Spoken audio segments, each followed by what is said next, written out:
Hello, everyone, to the viewers of PC Quest and everyone else. So today we are having a very important panel discussion titled Empowering an Inclusive Workforce Through Assistive Technology.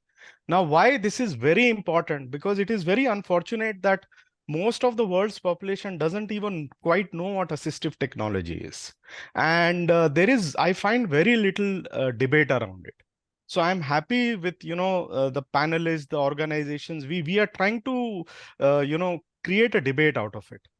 Now, before we move towards the panel discussion, I'll just put a quote from the World Health Organization. I'll quote it exactly. It says, an estimated 1.3 billion people experience significant disability.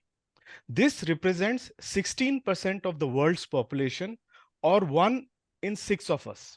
Now, I would like to argue it is not actually 16%, because if you look at this 16%, you look at their families, you look at their communities, you look at their ecosystem, you look at their workplaces, you look at they all travel, where they go. So the need for assistive technology is exactly 100%. It's not that it is only 16% required, because another thing we have to realize is all of us will become senior citizens one day, and all of us will require assistive tech.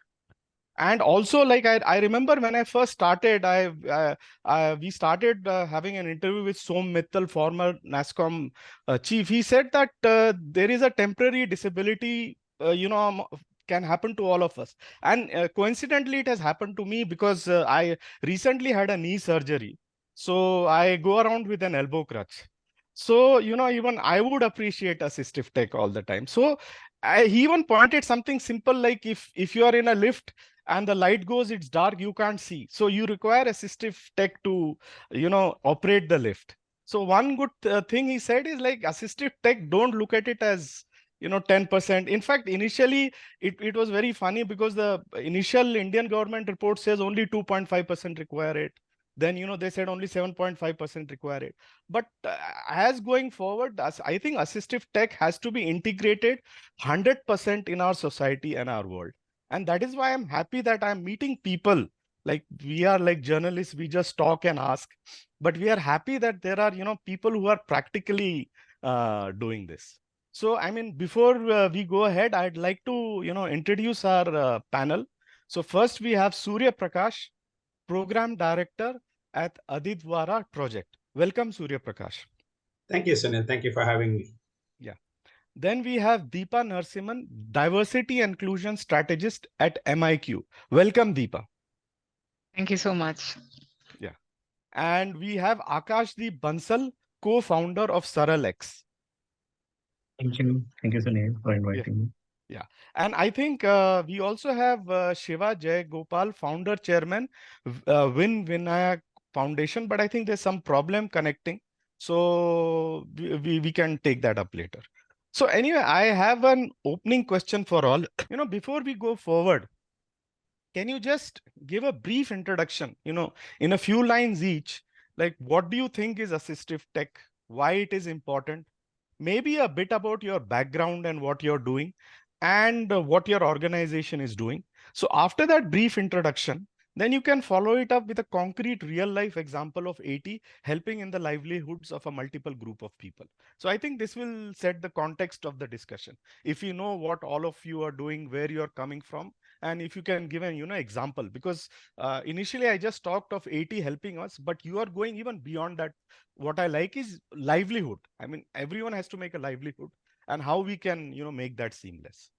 So I think we can go in any order. I mean, I just want this. Sure. Thank you very much. First of all, thank you all for setting this up on a very interesting topic. Yeah.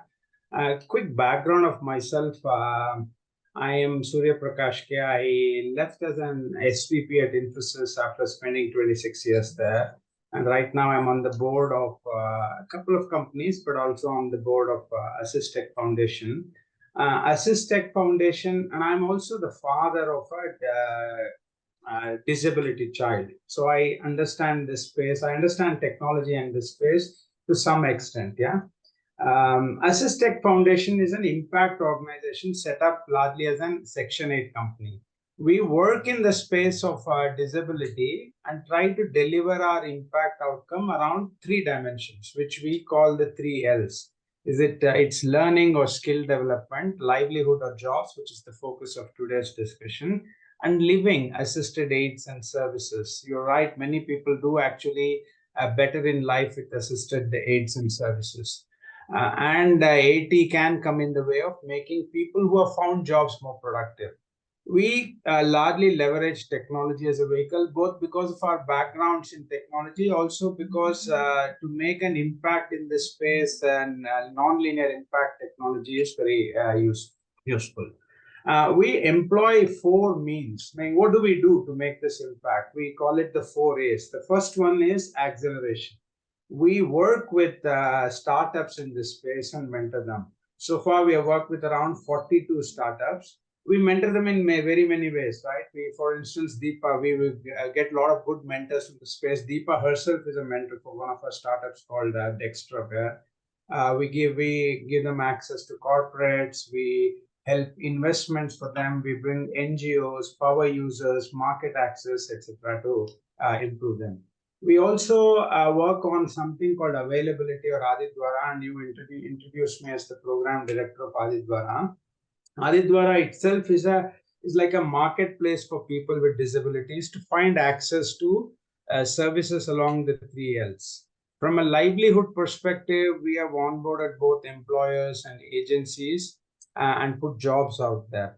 The third A is awareness, where we run a fairly aspirational awards program. In fact, we're proud to say that IITM, IIT Delhi, BITS, Pilani, everybody is applying to these awards for bringing awareness into this space. This is clearly to bring PR and visibility to the space, and you yourselves are doing so much about awareness, and I'm hopeful that that will also bring some speed into this space. And the last one we call is association, where we work with various partnerships and the ecosystem to help bring a impact to everybody. Let me try to close this by bringing 2-3 examples, since you asked that one, right? The first one I want to give is a company called NeoMotion. NeoMotion is a mobility disability. I mean, disability has many flavors. NeoMotion is a mobility disability focused AT out of IIT Madras. What they do is they try to take a wheelchair and make it like a scooter. Yeah. Very bright kids. Through our mentorship, we can probably say we help them diversify their product ideation and also make them look at employment enablement as a focus. Today, I think with a partnership between NeoMotion and Zomato that we helped put together, over 400 people who were originally mobility challenged and probably sitting at home are gainfully employed. They go around delivering food. Yeah, in fact, I'm happy to say that one guy is in our area also delivering food using this vehicle. About 27,000 food orders have been given. Another example I want to bring in is this company called Drizzle Labs, which is a technology in the visually challenged space. They have this device called Kibo, which allows, this is also one of our early stage startups, which allows visually challenged people to both read, comprehend, and take actions. It's being used by bank managers, IAS officers. In fact, it's also placed in the Indian Parliament Library and about 15 libraries of Government of Karnataka, which is now helping about 1,500 children. Yeah, I mean, I will let Deepa talk about Dextra if she's has the time. Yeah, all these tools largely enable productive employment. And Adidvara is really a platform that we're trying to do to bring non-linearity into this space. Thank you very much. Thank you so much, Sunil. That gave quite a exhaustive view of assistive technology. And I would like to talk a little about my work and talk about the kind of initiatives that I was able to bring to corporates. So I have a background of 13 years of experience in the corporate. I've also extended beyond the corporate world to be a startup evangelist or be an advisory board for social enterprises or being a thought leader in the space of inclusion. And many of this also comes through my very personal lived experience and how I was able to tackle some of these challenges and bring some of my experience into the corporate space. So being a DEI professional for the last 7+ years has given me a very rich intervention into the whole space of disability and inclusion, right? And I've seen assistive technology being a very constant, I would say, interlink between empowering people, with disability into mainstreaming jobs, and at the same time enabling organizations, right, to be able to look into hiring and enabling them into the workforce. But if I just have to look into the journey as to how this has been evolving over the time, I think disability inclusion right now is at the peak, because now we are talking about $1 trillion buying power of people with disabilities, right? And we call it the purple economy. And, we should definitely go understand more about that, on what is the buying power when it comes to people with disabilities, and how assistive technology can pave a big path in this space. So, Sunil quoted some of the examples of how, technology can enable everyone, right? Be it someone with a permanent disability, or be it someone with a temporary disability. And I want to bring another aspect here, where when we talk about innovation, right, and when we talk about solutions that was created for people with disability at the beginning, right now has been extensively used for everyone, right, in the society. Like if I were to call an example of subtitles, right? Subtitles were developed for people who were hard of hearing or people who couldn't hear, so that they could understand what's running on the screen. And today, subtitles is used by everyone. It could be because you're in a very noisy environment, or it could be because you don't know the language, English as your first language, or etc., right? Text messages, again, was used for people with a disability, and today text messages, how extensively we use. Or special keyboards, again, another big examples of how keyboards came into existence, right? Or your voice to tech. Today we have so many voice devices around us, but initially those talking systems were made for people like Stephen Hawkins, right? Where we enabled that for Stephen Hawkins to use computer through voice. So I would say innovation actually doesn't help only the small group of society called people with disabilities, but it also enables the people at large. So I would say the deep-rooted barriers that people with disability face today is some of the biases that's created in this in our ecosystem, or the stereotypes, or lack of awareness and understanding, and how our society is evolving, and that kind of interfaces with the workplace. So I would say, from my personal experience, we've been able to create a lot of livelihood for people with disabilities, right? Make mainstreaming their jobs because of assistive technology. And I think it's a 360 framework that we need to look at. When we are picking a resume of person with disability itself, you're competing them with the world, but you need to know that the journey of a person with disability has gone through a lot of barriers in the system, right? Today we talk about inclusive education, and it's still a barrier for persons with disability. And children even today go through barriers of physical lack of accessibility, technology lack of accessibility. But at a richer world, right, where we see technology has been so evolved, and we've still not been able to integrate into, say, education. We're still taking it very slow.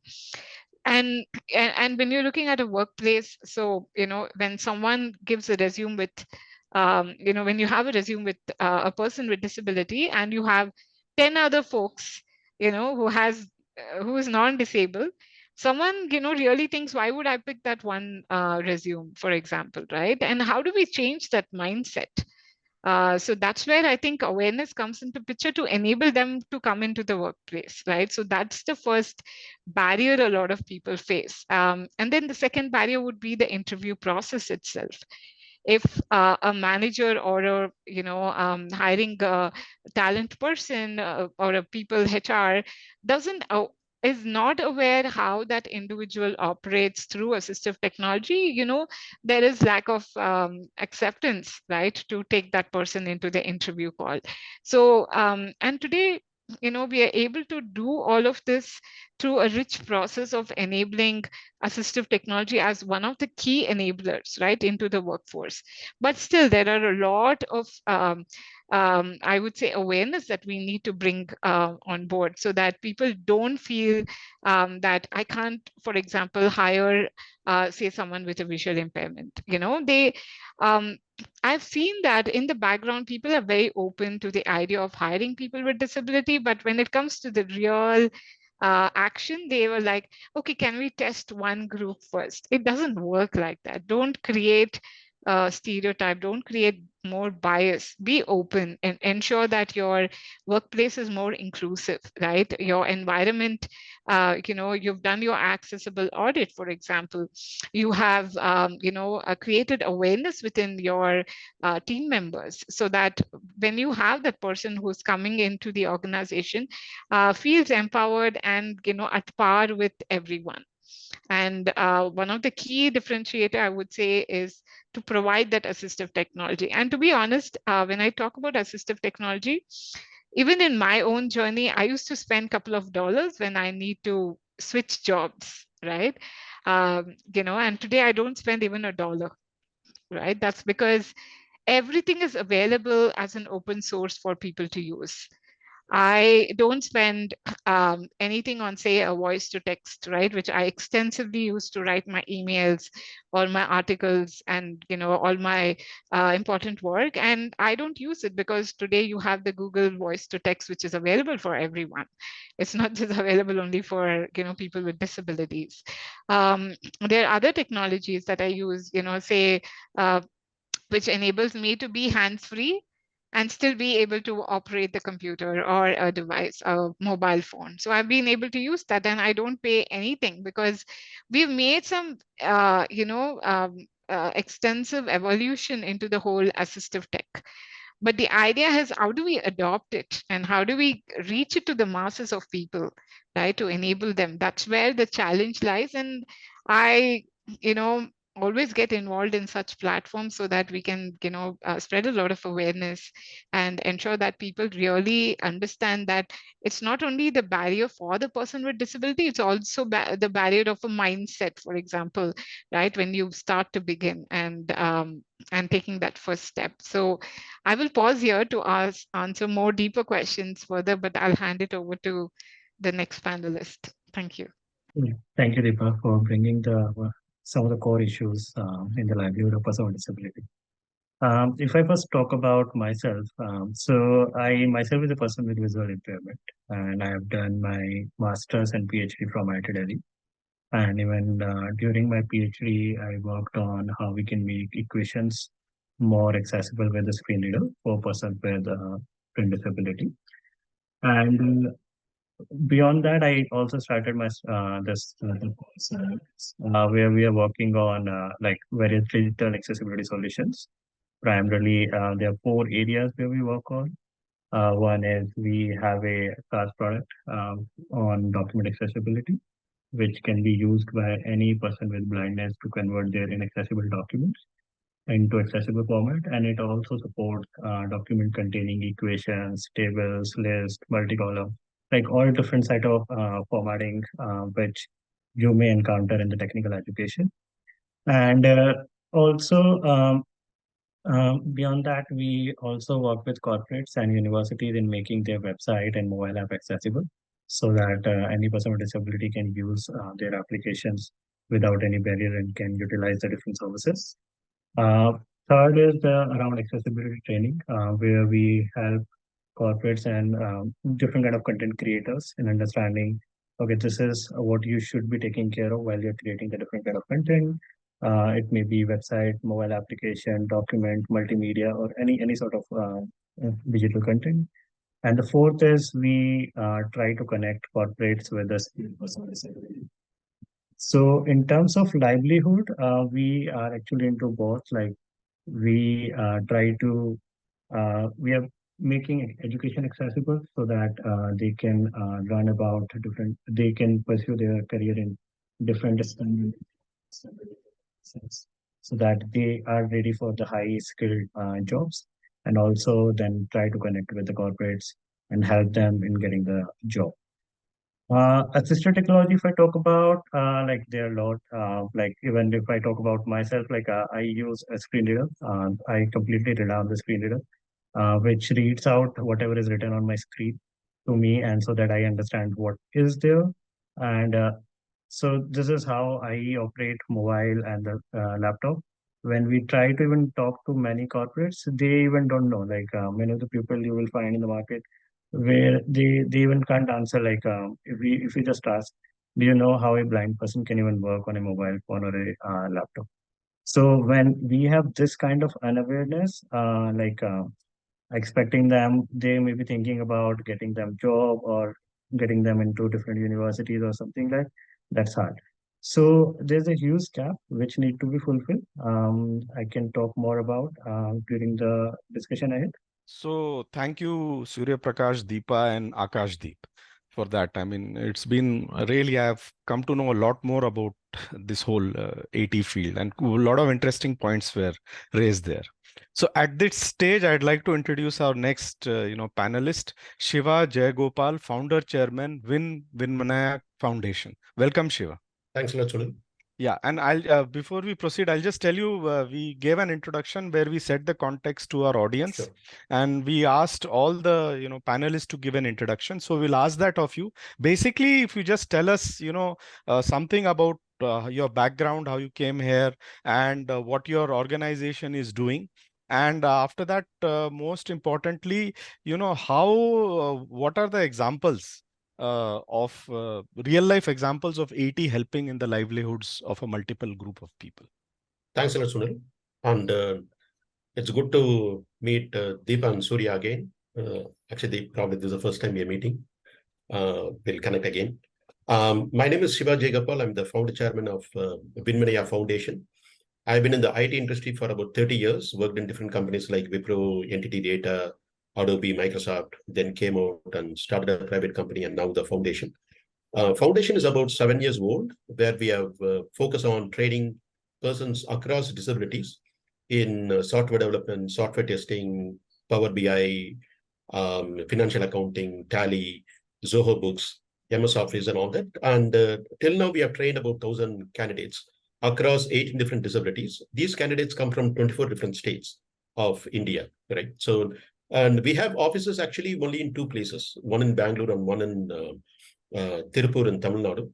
The reason why we are able to reach out to all these people across the country is also through assistive technology, right? So we have an award-winning WinVinaya Academy, wherein we have courses both in Indian Sign Language and in English medium for all of them, be it the full stack software development or software testing or any of those things, they're available, right? The beauty about this is it just not helps graduates, number one, it also helps the college students with disabilities. Of late, we started even teaching the school students with disabilities because we have that academy which is available anytime, anywhere, right? So I think that is a very important thing that all of us need to focus on. And I also listened to what Deepa was doing and Akashdeep was doing.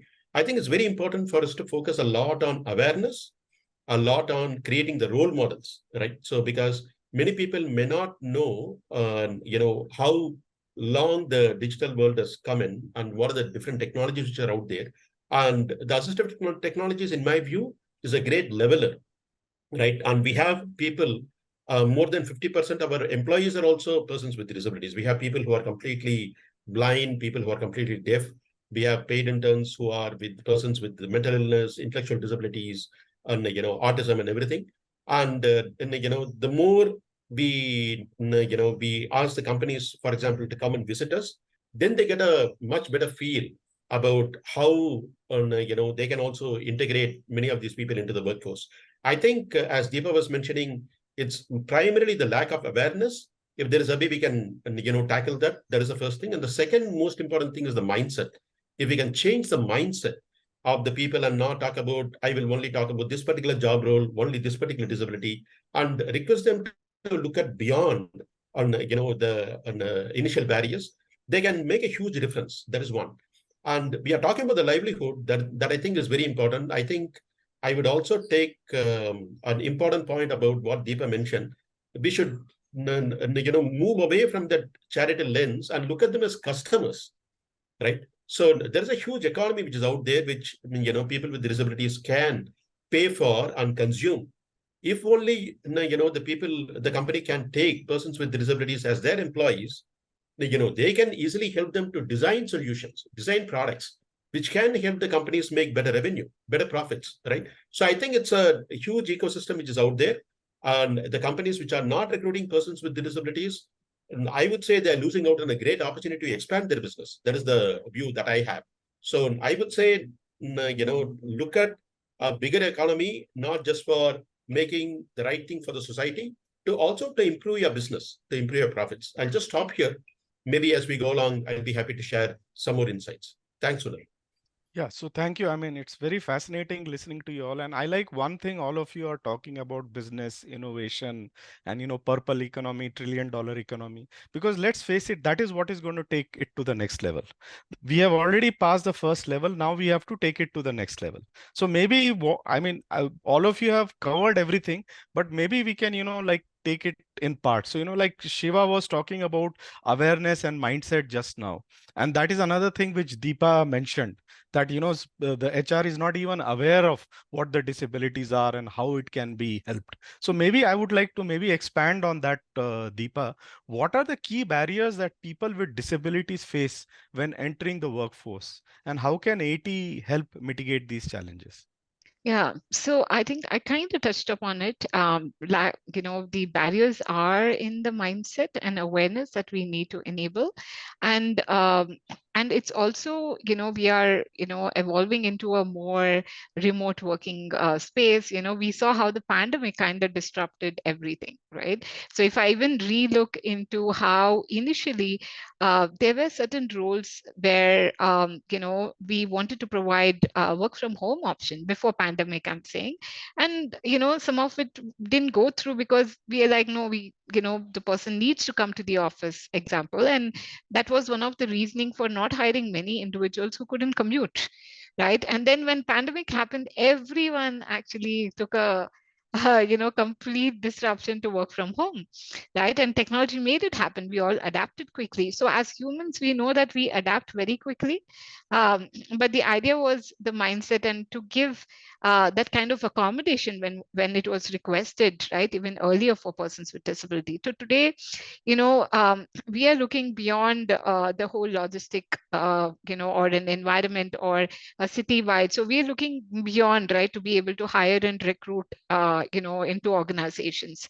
So this gives a huge opportunity to enable people with disability now, right? And, I would say the talent team of any organization should just go look into this big pool, right, of incredible, amazing individuals, who can bring a lot of different perspective to, say, building your products, to building your services, and bringing that different mindset. So I think it's about the diverse mindset that you need to build within the organization. So like Shiva said, it's about the consumer, right? By end of it, your consumer could be someone with the same demographic of people, right, who wants to look into your service. And are you enabling your consumer, right, through your products? And are you looking it through some of these lens, right, so that you could real time make your product more inclusive? So the barriers is, again, lack of awareness and taking that initial step. When I recall my 10 years of journey, when I started as a volunteer, right, because I had my own lived experience and I wanted to give back something to the corporate. When I look back, there were a lot of no takers initially when I said, let's look into hiring people with disability, right? But today we have and such an rich experience of the DEI world, right? How are we able to change the narrative, right, in terms of taking the senior leadership team to understand the whole inclusive standpoint. How do we create an equitable place for all, right? So, breaking those from a top-down level has enabled us to move quite a lot into the space, into inclusion of persons with disability. But still, I feel that there is no, um, you know, uh, it's not going fast. We need to make it more impactful. We need to make it more quicker, because the world is moving in such a fast pace that we need to involve everyone. Or we're talking about a GDP loss here, right? When you don't include people with disabilities, then you're excluding their families, friends, and you're not creating an economy which is going to thrive at the pace that we want.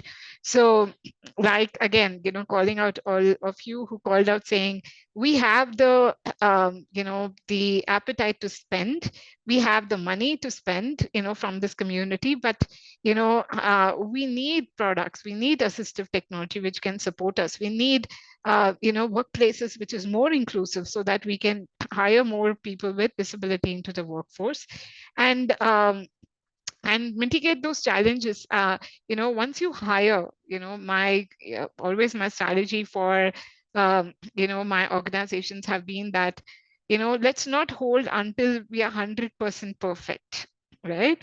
We are evolving. There are spaces that we may have to look into it, and it's an thing that we may address only when we have someone with a disability into our workforce.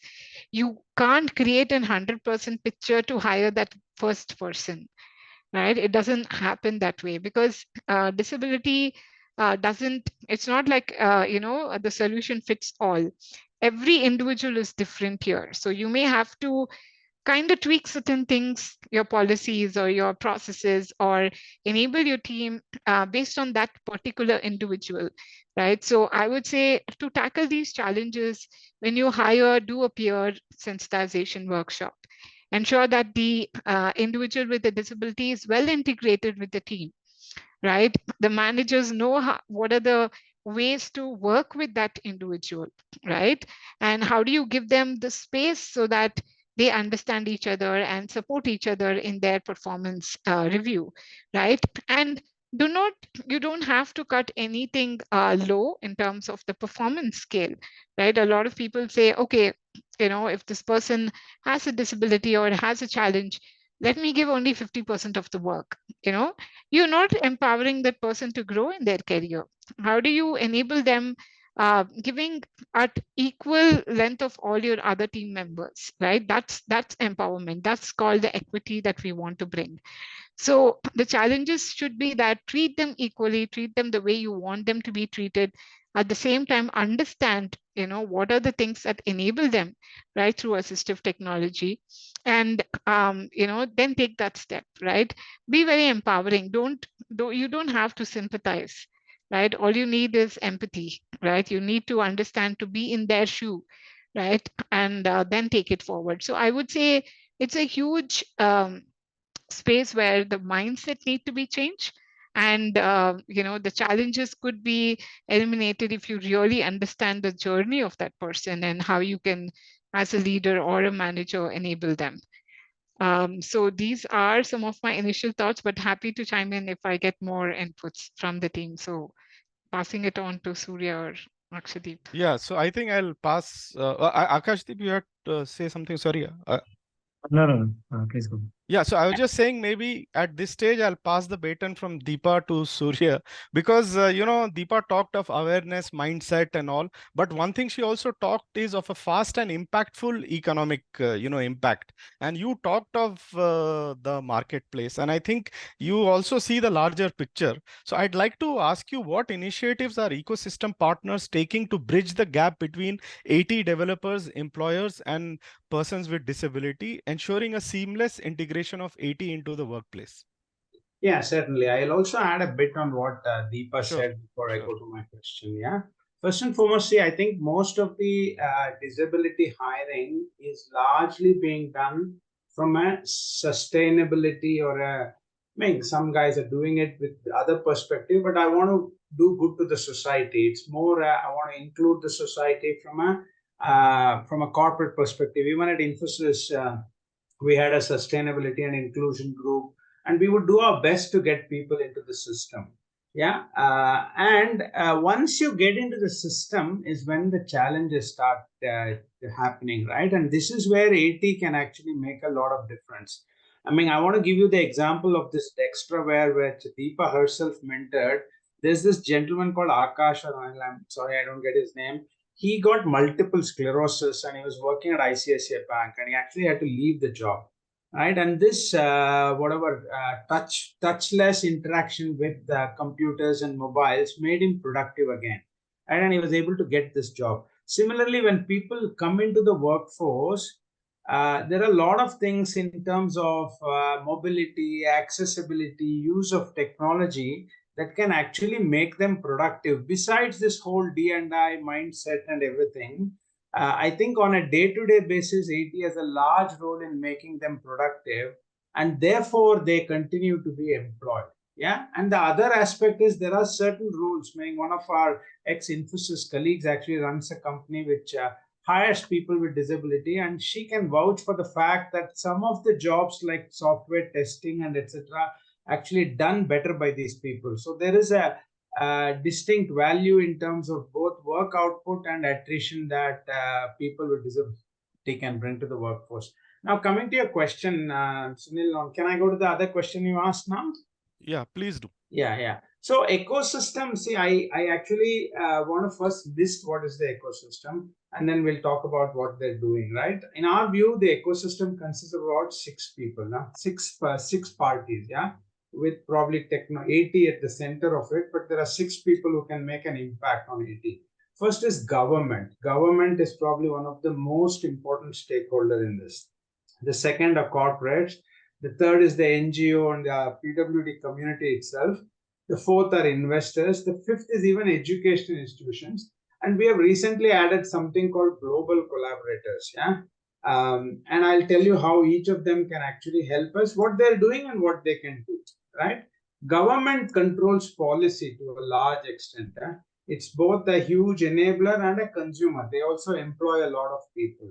Right, Niti Aayog, for instance, is doing a lot. We ourselves have been fortunate enough to be selected as India's first disability-focused Atal Incubation Center, which means Niti Aayog is helping accelerate the work of AT startups in this space. We also work on policy changes, but policy change is very important. Governments of, if I'm not mistaken, the governments of Telangana and Tamil Nadu are trying to bring in affirmative action. This will also drive to employment opportunities for this, right? Governments also have the most access to people with disability. They can bring people into many of these platforms, like Adidvara is a platform into which government of Karnataka itself is bringing people with disabilities. Let me go to the second stakeholder, which is the corporate. Corporates are doing a good job of various D&I initiatives. Deepa herself is a very good example of how she has brought to Dell and other corporations to integrate disabilities into the workforce. They are potential employers. Yeah, in our Adidvara platform, corporates do put jobs either directly or through the agencies. Microsoft, for instance, helps in giving technology support to many of the startups. Yeah, many of these technologies are so open source. Giving access to technology itself brings the speed of AT into market much faster. Corporates also do CSR. Many of our startups get mentored by senior execs in the corporate. Deepa is an example. We have people from Morgan Stanley, Fidelity, Infosys, everybody helping our startups. These are very handy. Yeah. In fact, a large corporate house is now setting up a AT inclusion bay, which will probably hopefully see the light of day very quickly, and we will start seeing many of these things which can actually make people with disability be more productive at workplaces. The third is the community. NGOs. NGOs are very good. They give phenomenal market access. In fact, 2-3 weeks back, we were participating in a NGO that is focused on the senior citizens. And phenomenal footfall, and several, like NeoMotion had a 4-page inquiry on that. There is this startup around which prevents fall, meaning whenever you're falling, it detects and puts an airbag out and things like that. And NGOs give very good market access. So that's another community which is helping bring, not only get market access, but spread all the information of the AT into the world. Educate. The fourth constant is education institutions. They have a big job of making people in the educational system aware of AT, but they also train PWDs. Yeah, so there are a lot of institutions which focus on training PWDs. IITM, for instance, has a curriculum planned on assistive technology. IIITB has an AT and inclusion awareness sessions. I mean, we're working with both of them. VIT, for instance, has many startups which are focused on assistive tech. Similarly, there are organizations like Niche and others which work on training PWDs. And these are possibly, once they are trained, they can come and sit on our platform. Adidvara, like I said, is a place where people can come and learn. Infosys has been very kind to give us access to thousands of courses that people with disability can access to. Corporates put jobs out there, and we also have about 30-45 startups sitting there provide, and all these products are available on the platform. The next bucket is the investor. This is a very, very almost zero invested space. Most investments are coming in via CSR and grants, but slowly I think some investment is happening. A couple of our startups have got, like Deepa says, and even Shiva says, there is a lot of affluent people in this space, and there is potential money making. In fact, there is about 0.5% to 1% of GDP that can be impacted if you include these people into the setup, and that by itself brings opportunity for revenue realization and valuation. And some investors are waking up to this and making some investments. We run investor forums for many of our startups, and some of them have been lucky to get some investments.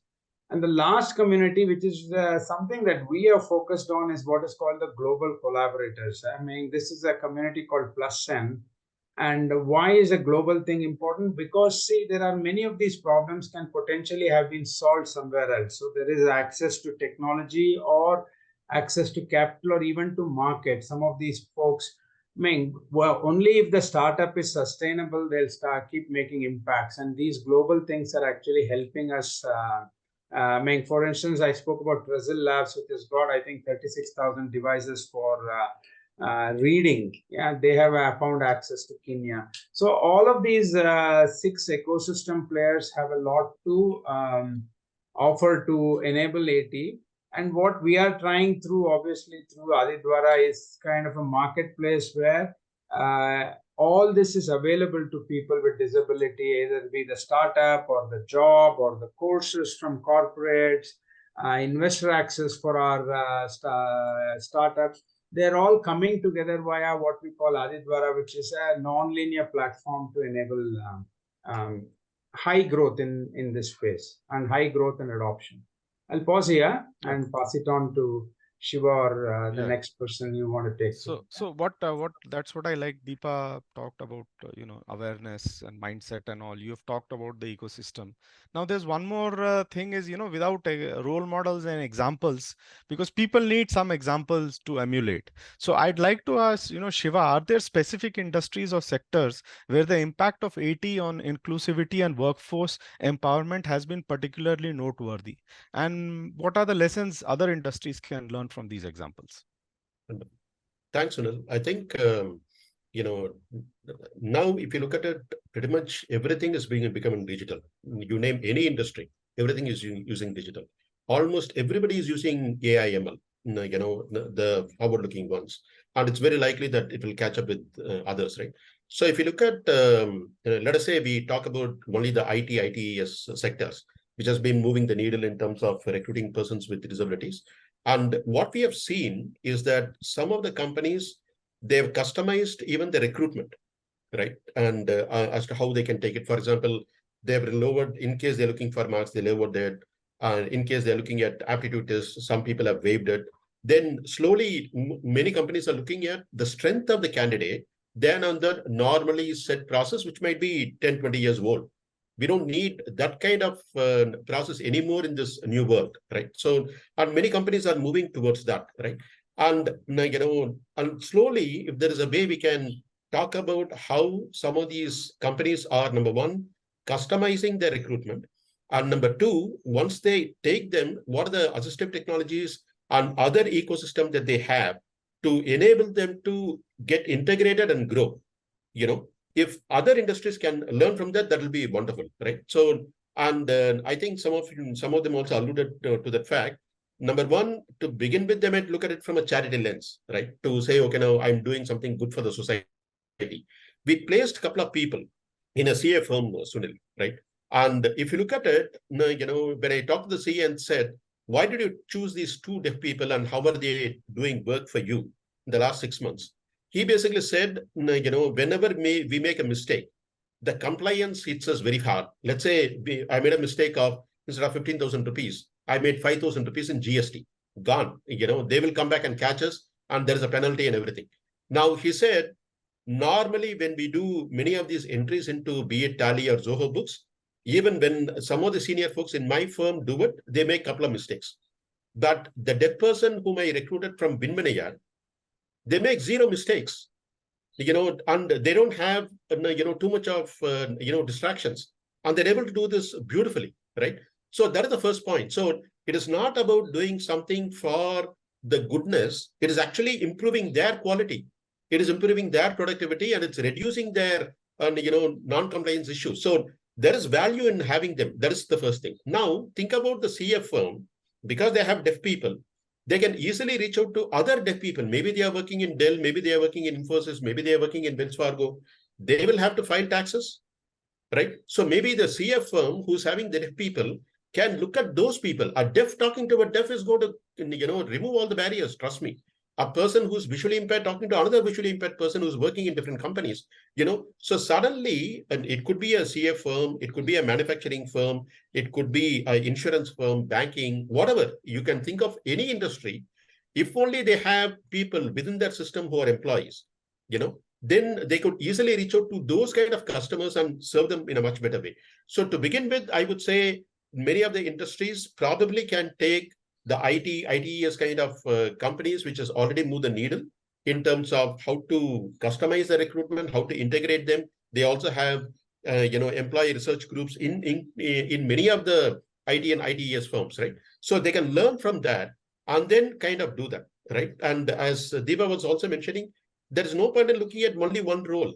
They can look at across roles. People can do that. And, in a couple of weeks back, Sunil, what we did was, there was a company which said, okay, now can you train persons across disabilities in many tools, including Power BI, which is a data visualization tool. And interestingly, we trained persons with visual impairment in data visualization tool, right? So it seems like a crazy idea, but the beauty is Microsoft has made it accessible for persons with visual impairment. They may not do 100% of the work that a person without disability would do, but they can easily do 70%. They can do a lot of data cleaning. They can do a lot of data relationships. They can even create some, charts and everything. They can consume the charts through descriptive text and everything. A lot of things are available today. It might be just because, as Deepa was mentioning, the awareness problem. People may not be aware of that. So if there is a way we can make it more aware, a lot of, for example, Power BI could be used in manufacturing. It could be used in a banking sector. It could be used in so many other places. If only they know that, okay, now even they can recruit a person with visual impairment with some assistive technologies and, some help. They could also be employed in many of these roles, which traditionally people might think, okay, now probably it's not very likely that these people can do, right? So in my view, number one, with my experience, and IT has already moved the needle. They've done a lot of innovative stuff. Many of the sectors, if they're interested, they can go visit them. We can also arrange, and so those sessions wherein these people can come together, learn from each other, and hopefully we can make a much more inclusive world sooner. Yeah. So thank you for giving all those examples. And I liked one thing you said, it may sound like a crazy idea because all great ideas sound crazy in the beginning. So, I'm sure we can take all these ideas and go forward. And also like finally, then I'll like to come to Akashdeep Bansal for the, technology aspect because Shiva talked at the beginning, how everything is going digital, AI, ML. So maybe if I could ask you for the T in AT. Like AT comes in various forms from software to hardware. How can organizations ensure that their workplaces are equipped with the necessary tools to accommodate a diverse range of needs? So that's one very, important thing I'd be interested in. Sure. So Sunil, technology has a lot of role to play. Like as you like, assistive technology is like it's a it's a word itself contains the technology, like the technology which can assist the people, complement the skills which due to disability the person does not have. So technology, like and irrespective, like it's a physical world or it's a digital world, technology has a lot of things to do. Like uh, you like if I just take the visual impairment itself, like it's not possible for a blind person to access a laptop or a mobile phone without a screen reader. There is nothing which can help them. You can another way is like you can link it with a braille, a refreshable braille display, and you can use it. And that is another thing that is again a technology. So if you think about anything that will be like complemented with the technology. And if it comes to that part where you said like there are a lot of ATs available, physical ATs, similarly software ATs. Yeah, I agree. And every disability has a different requirement. Every person has disability is a very wide spectrum. Every person has different needs, different requirements, and one it is not going to fulfill the requirement of each and everyone. So I think I'm not expert in this to be honest. Like, but what I can suggest is maybe there are certain things which are common. Like you can think of like there's a screen reader for person with visual impairment. Similarly, you can think of speech to text for a person with person with hearing impairment. So these kind of common things, but always you may need to procure some of the assistive technologies based on the person you are hiring.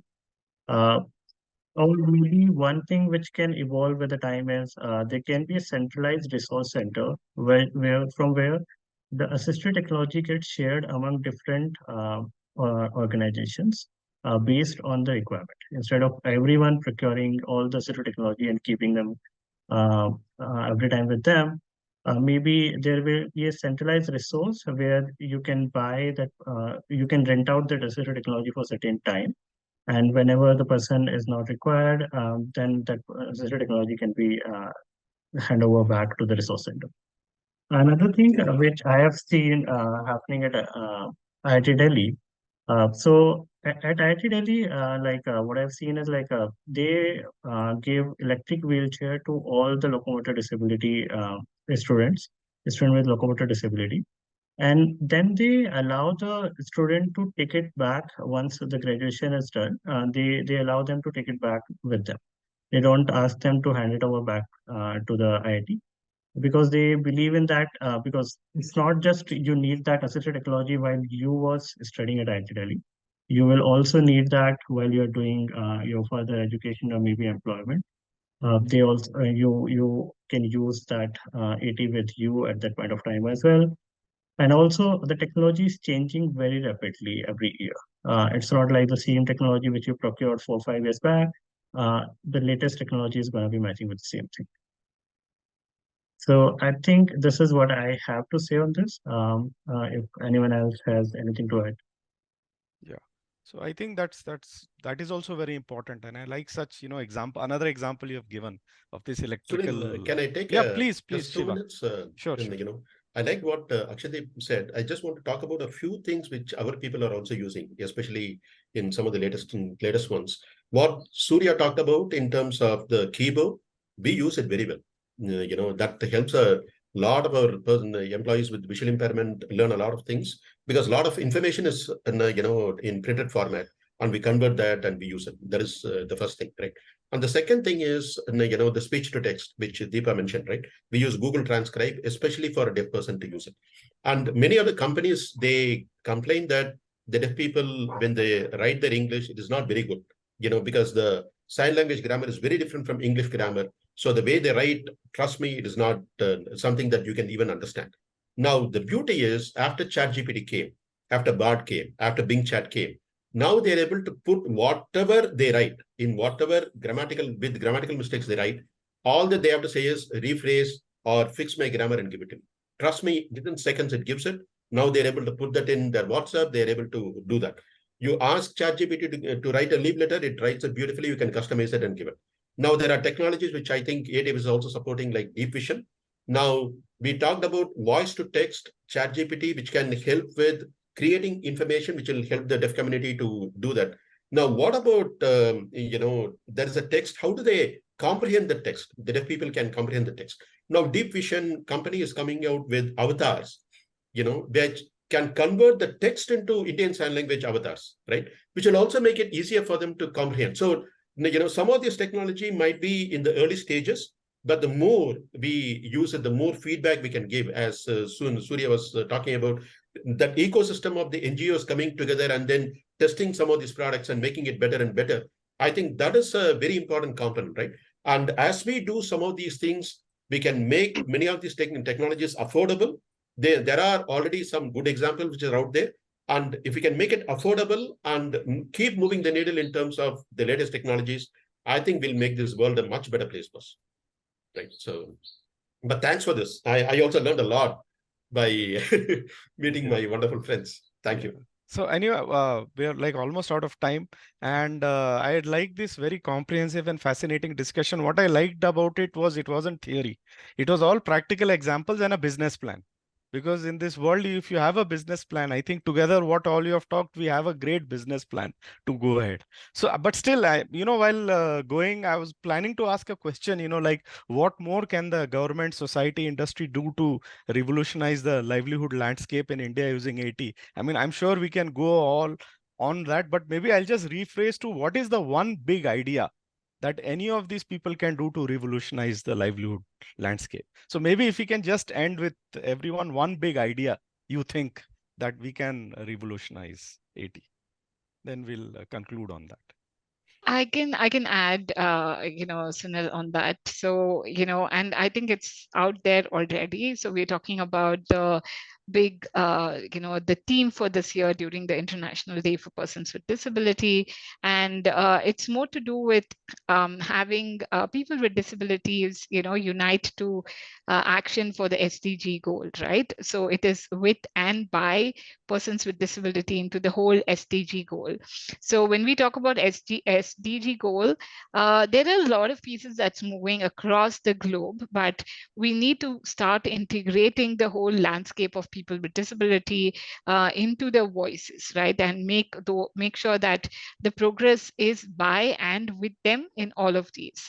And, we are talking about smart cities, we are talking about digital era, digital economy, right? And I think the idea is not to let the whole conversation around people with disability to be in a silo, but have them more integrated. So I would say for us, it's more about putting the scope of people with disability across all of our SDG goals and seeing how from education to growth and employment to accessibility and all of these data collections as well, right? Today, we all rely so much on data, and we need to have these statistics, right? Be it for say rare diseases, right? So that the health interventions is happening. We need the data so that more and more assistive technology can come into existence. Like Akashdeep mentioned, it's not just one technology that can change, the whole environment, but we need to have more innovation in this space, right? And how do we kind of get that? And that's where the great support of ATF comes into picture, while we are trying to have this ecosystem built in a very organic way so that we know what is the need and we know how innovators can come in, right? So I would stick on to the SDG goal for our future to see how we can drive this conversation forward across all of those. Okay, let me go next. Yeah, Sure. I think see, this problem is huge, Sunil. Yeah, and if you notice my conversation, while the problem is huge, lot has to be done. Something we each of us can do. We try to focus on that. But when you come to the macro picture, I think innovation is happening. Right, when we started ATF 4 years back or so, we had only 2 startups. Now we have 300, 400 applications, and we end up choosing only 10 to work with. So there is innovation happening. Right. How can we help this innovation reach the masses? That's probably the statement we have to deal with. And for that, a lot of the people with disability actually are not going to be able to afford this technology. Yeah. How can we make that happen? I think governments and corporates, if they can focus on 2 things, this is called the network effect, right? If people start using it, more people will start using it, right? How can we get these innovations to the right masses? I think 2 things. One, if there is a mechanism for subsidy, grants, or whatever, some push, something to help this AT technologies reach their users. That's number one. The second thing is, which is actually even more macro, is that when people come to work, they can be made productive with AT. But getting to work for people with disabilities, getting to work for people without disabilities itself tough. Yeah. But with disabilities, even more difficult, right? I can't even send my mother for a walk on her own. It's very difficult, right? No. So and look at most of the people are in the hinterland, the jobs are in Bangalore. Now, how do they come? They all come with their own, many of them come with caretakers. How can we make infrastructure accessible? How can we propel investment of grants or anything so that AT can get used by the people who need AT? Those are probably the 2 problems we should focus on. We in our own way are doing a little thing by trying to bring the ecosystem, and we are happy with that. But we are also going to sleep every day knowing that the problem is huge to solve, and we want to keep on trying it. Yeah. I will just echo what we were discussing. Like the society, we have to change the mindset of the society. They have, we have to make sure that the society is more open and try to understand. Like if I just talk about corporates, so they shouldn't be always thinking about everything just by the revenue. By just making this much investment, how my revenue is going to increase. It's going to increase for sure, but they have to be open up. They have to try out. They have to change that mindset, and it's like when they're doing things, it's not just uh, it's not just going to increase their revenue. It's also going to give them chance to stand on the commitment of diversity and inclusion. It's also going to make them legally compliant. Similarly, other people have to be open, when there is a person with disability amongst them, they shouldn't always see them with a sympathy. They should always see with the perspective of equality, and should give them equal opportunity. And as one of you pointed out, it shouldn't be like if you are a person with disability, you can just do this 50% of work and we are happy with that. No, that shouldn't be like you shouldn't have that kind of mindset towards a person with disability. You should try to see how you can enable him or her so that he can equally contribute in the society. I think everybody has the ability to do something about disability. That's what we stand for. I think what Akashdeep is saying is also the same. Every one of us, disabled or regular, has the ability to do something about disability. We should do that. Yeah. So in our view, I think and if there is a way we can bring in persons with disabilities in the decision-making positions, right? Or make them part of the discussions where decisions are made. I think that is going to be very key, right? So many times we assume this is what they want, and then we end up figuring out, okay, now we got to retrofit it, right? So is there a way we can bring them? So that is one thing. And the second thing is, I think Akashdeep talked about, how do we create the awareness and some of the role models and all that. And I will also tell a very simple example. See, we are doing some training for micro entrepreneurs in North Karnataka. These are persons without disabilities. But the person who's doing the training is a person with the disability. Right now, when, you know, instead of looking at them through a charitable lens, now they are looking at them with respect because this person has knowledge which they don't have, right? I think it's very important for us to keep looking at it from the perspective of how do we create, you know, opportunities for them so that they are seen as people who can deliver things. And in some cases, they have more knowledge than a person without disability, right? So if, you know, number one, I would say bring them into the discussion rooms wherein decisions are taken. It's very important for them to be part of the decision-making you know, table. The second thing is give them opportunities so that they will gain a lot of dignity by giving value to the others. So they will start looking at them with respect. Then these are the two things I would request. You know, if all of us can also do, then I think the way we look at changing the mindsets hopefully will happen sooner. Thank you. So thank you, everyone. It's great. As I said, it's very practical oriented solution. It's a long journey ahead, but I'm thankful that all of you have made it with such great force. And that's going to take us forward. Thank you very much. Bye, everyone.